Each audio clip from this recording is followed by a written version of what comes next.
Could you recite a poem for me? Can I recite a poem? I don't know any poems to recite. Okay. That was perfect. Gotta get let me throw some shit out. I like my stuff. Where are we right now? We're in my studio, here at 513 Chestnut Street, my new home. I've my wonderful old drafting table. A lot of crap everywhere. It's what the studio always is. I need a visual aid. So here's one of the things I make here in my studios are my suns, and this is a whole book full of suns for my project of making a sun every day. And this is my 7x7 journal, which you might notice I've referred to as. My mom always thought this one kind of was a self-portrait. I don't know. What do you think? Oh, let's see. Oh, yeah, I could see the resemblance there. I thought,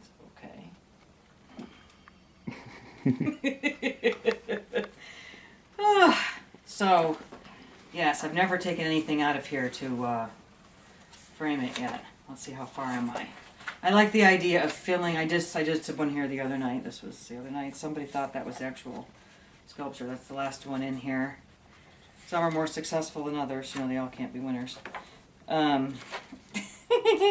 So, oh boy, I have a long way to go to fill it up. Oh, that would be so cool, man. It's hard to not take any out. That's a lot. To mat and frame them. Yeah. And I don't want to work in this all the time. So, yeah. And then I've been doing the papers. My different kinds of papers, tissue painting and paste papers. Building up my supplies to be making collages. Really wanting to do collages like I always have. So I have a big project in mind of that. Got 20 11x14 canvases to maybe work on a whole bunch at once. That's studio stuff. Do you have anything? Was there anything you'd like me to talk about? I don't know. Just rambling to just. I mean, how long's art been in your life? Oh, a long time here. I mean, when's the first time? I love my visual aids, so I can reach for this. Your visual aids. I made her in 7th grade. So on the bottom, Leigh Cattran 7-2. She's paper mache. My whole life. In 3rd grade, I have this, which I couldn't find. I still haven't found that. Darn. School days journal. Where in 3rd grade, I announced I wanted to be an artist or a cowgirl.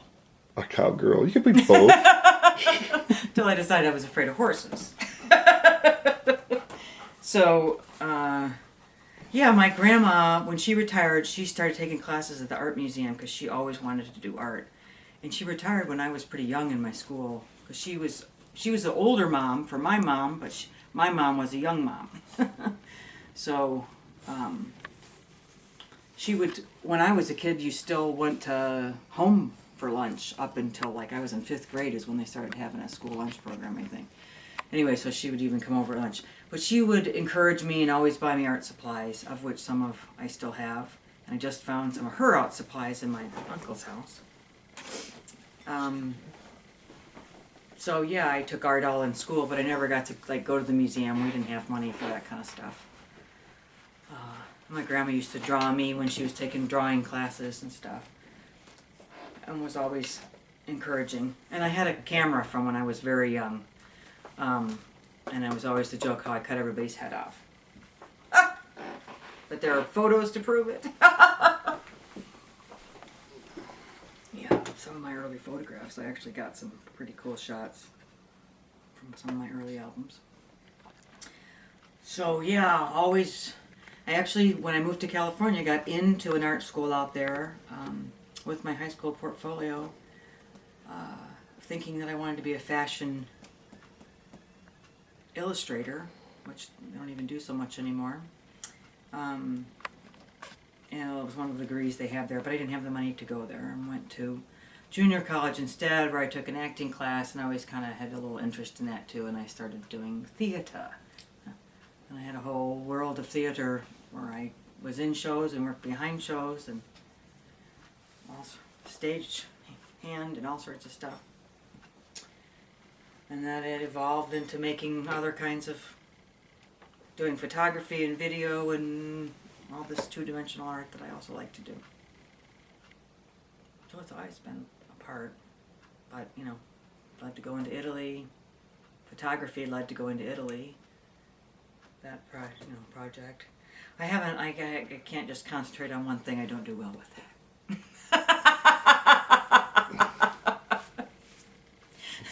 Whether that's good or bad, I don't know. I used to think I really needed to pick something so I could get really, really good at it. But I like mixing it up. I like collage. No, that's all right. So, yeah. So I'm really interested in finding a lot of neat old bricks now too. Those are my newest blocks, old kid blocks. I had some, and I've found those that I used for my kaleidoscope the other night that you could see the hope in, and that's when Lynn said you should have a contest of guessing what is the kaleidoscope, and that's when I put the watch thing on there. So it is kind of a good idea. There were several people who made guesses and found it interesting, so I have to kind of figure out how I might do something like that more official instead of, because I do have, and I still never went on Facebook and said what it was today yet. Do you have any favorite artists? Other people that inspire you? Oh yeah, sure. Well, when I was a kid, I loved Leonardo da Vinci. All my art books are in my room. I had this one book. I could go in and get it. Because I like my visual aid. All about him. I used to look at it a lot at night. And one of the things I loved about him was he had all these great ideas, but he didn't always finish everything. Like, he didn't finish the majority of what he attempted to do in his life. Leonardo? Mm-hmm. Yeah. Well, and he also had all these great invention ideas, and there's a wonderful museum in Italy where they made all of these inventions, actually made little models and things, and you can look at, because he never got to that. He never got past the drawing stage for most of his inventions. But still, he's talked about, and books are written about him, and he's influenced the way the world is today. In the 1400s, yeah. Huge. So he is always an early influence from someone way back that I always, found wonderful. And as a kid, I also loved Norman Rockwell, another book that I had that I would look at for hours.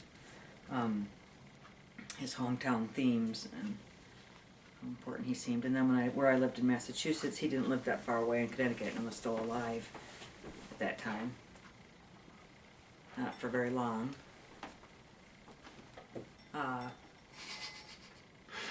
Can't get enough angles. No way. How's this chin angle? Looks awesome from here, dude. Oh, yeah. If you're uncomfortable with that, I'll move it. Oh, no, it's fine. No, I don't care. Okay. I don't care. No. Yes. Here's my awesome pen collection. No visible aids. Okay. Oh, you can use visual aids. Oh, man. Encouraged. Highly. Yes, I have all these, they don't really make them anymore, floating pens. These could be worth some money. Popeye in Graceland and Santaland in Vermont. Putney, Vermont, Santaland. And you see Santa slides along on his sleigh. I kind of stopped with my little weird pen collection I started for a while. Oh, I used to love those little floaty up and down pens. Yes. Is that what that is? Yeah, that's what these are. Does it work? Let's see it. Oh, yeah. Oh, That's goody. Santa floating along. And there's Graceland. Oh, I always love these. With Elvis floating along. I just have 3. Popeye. Oh, no. Oh, gosh. What am I talking about? 5. What else do I have? A bear. Oh, the Corn Palace. That's right. That's my most recent one I got in 2007 in old New York City. Probably not good lighting here. Yeah, these are fun. With the taxi cab. I wanted to collect them like snow globes, but the snow globe is more It's in the prominent. family. It's in the family of snow But globes. they're fun. So that's my weird pen collection. This one's from Costa Rica. All right, man. Let's see if we can do like a shot of all the pens doing their thing. Oh, sure. at High once. school. For the 10-year reunion. The only reunion I went to. My camera. Picture up. Oh, and my magic 8-ball. There you We ask a question. Oh, it looks like it's dehydrated. It's not working so good. go. I'm not showing one answer. Oh, a little miniature 8-ball. Yeah, it looks like some of that's evaporated. Where's your little camera? Oh, that's funny. Isn't that great? It's actually a fun little. Oh yeah, they have two of these from Costa Rica, which are really neat. I love these. It's funky.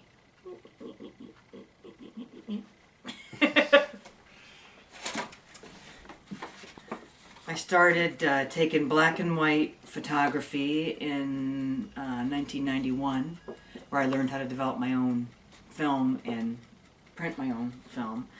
And this is from some of those early shots, shot with the old Canon K1000, which I traded in for Nikons. It's at the cemetery near here where I walk, but this is Max, not Nelson. Not Nelson. Max. Hi, doggies. Yes. Aren't they adorable? And he passed away the day after my 40th birthday. Yeah. We needed to put him away that day, but we couldn't. He was a wonderful dog. But this is actually a bad print I recently found. It has a fixer stain on it. Hide that. But I always loved this photograph where they were looking the same way. I keep it up here. Still like the black and white stuff. So I love black and white. I don't miss all the chemicals and how I used to be affected by them sometimes. It was fun if it didn't affect you. Like Dectol and D40 Right. and all I that used to stick my hands vinegary. right into the developer and all that. It was what you did.